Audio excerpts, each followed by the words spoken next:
ஆண்டவர் ரட்சகருமாய் இருக்கிற இயேசு கிறிஸ்துவின் நாமம் மகிமைப்படுவதாக. இதை பாருங்களும் விசேஷமாய் கிறிஸ்து பிறப்பை குறித்து பேச இனி ஒண்ணே இல்லை இல்லையா? ஆனா இயேசு பிறந்த இந்த செய்தி உலகம் முழுவதும் இன்றைக்கு பாராட்டப்பட்டுக் கொண்டிருக்கிறது இல்லையா? நம்ம கிறிஸ்து பிறப்புங்கிற பேரில் உலகம் முழுவதும் நடைபெறுகிற இந்த கிரியினால உலகத்தில் அத்தனை பேரும் சொல்ல தொடங்கியாச்சு கிறிஸ்துமஸ் என்ன செய்யுது வர கிறிஸ்துமஸ் வரப்போகுதுன்னா கிறிஸ்து பிறந்த நாளை இந்த உலகம் என்ன செய்கிறது? கொண்டாடுகிறது. ஹல்லேலூயா! கிறிஸ்து பிறந்த நாளை எதுக்காக கிறிஸ்து பிறந்தார் என்கிறது உலகம் தேட தொடங்கிட்டா, இந்த உலகம் அவரை அறியாத இந்த உலகம் பூமி அவரை அறிகிற அறிவினால் நிரம்பி இருக்கும் என்று எழுதியிருக்கிறது. ஹல்லேலூயா! கிறிஸ்து என்கிறது யாரு? கிறிஸ்து பிறந்தார் கிறிஸ்து பிறந்தார் என்று ஏன் சொல்லுகிறார்கள்? அப்படி எதுக்கு ஒரு பிறந்த நாள் கொண்டாட்டம் அப்படின்னு மணமக்கள் உரிகணம் தேடி விசாரிக்க தொடங்கினா போதும் இந்த கிறிஸ்து யார் என்பதை ஒவ்வொருவரும் தன்னுடைய ஜீவியத்தில் அனுபவிப்பார்கள். ஹல்லேலூயா! கிறிஸ்து பிறந்தார் என்கிறதுக்காக உலகம் முழுவதும் கொண்டாடுகிறார்கள். ஆனா கொண்டாடுகிறது விஷயம் இல்ல. நீ கொண்டாடுகிறதுனால ஆண்டவருக்கு மகிமை இல்லை.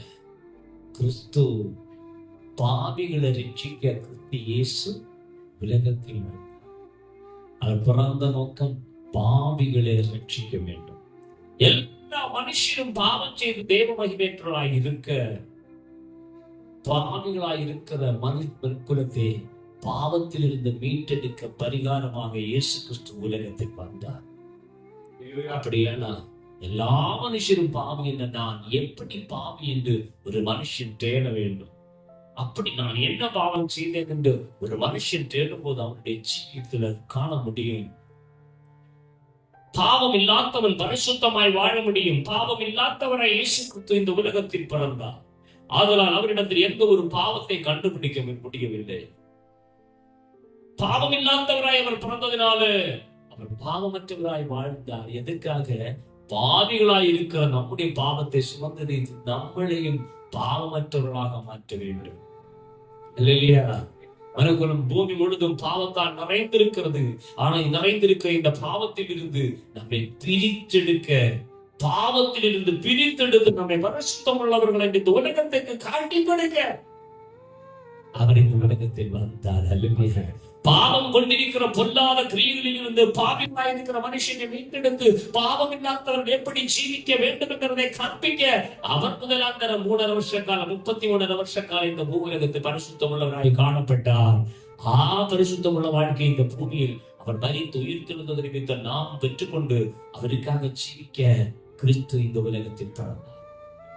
அந்த சத்தியத்தை புரிந்து கொண்டு நான் எப்படி பாவி என்கிறத மனுஷன் கண்டுபிடித்து பாவத்துக்கு பரிகாரம் இயேசு மட்டும் தான் என்று அறிந்து கொள்ளும் போது வசனம் சொல்கிறது இயேசு கிறிஸ்துவின் இரத்தம் சகல பாவங்களை நீக்கி நம்மை சுத்திகரிக்க. எந்த மனுஷனுடைய பாவத்தை வேதம் சொல்கிறது ஒருவன் பாவம் செய்வான், ஆனால் நீதிபரனாய் இருக்கிற இயேசு கிறிஸ்து நமக்காக பிதாவினிடத்தில் பரிந்து பேசுகிறவராய் இருக்கிறார். ஹல்லேலூயா!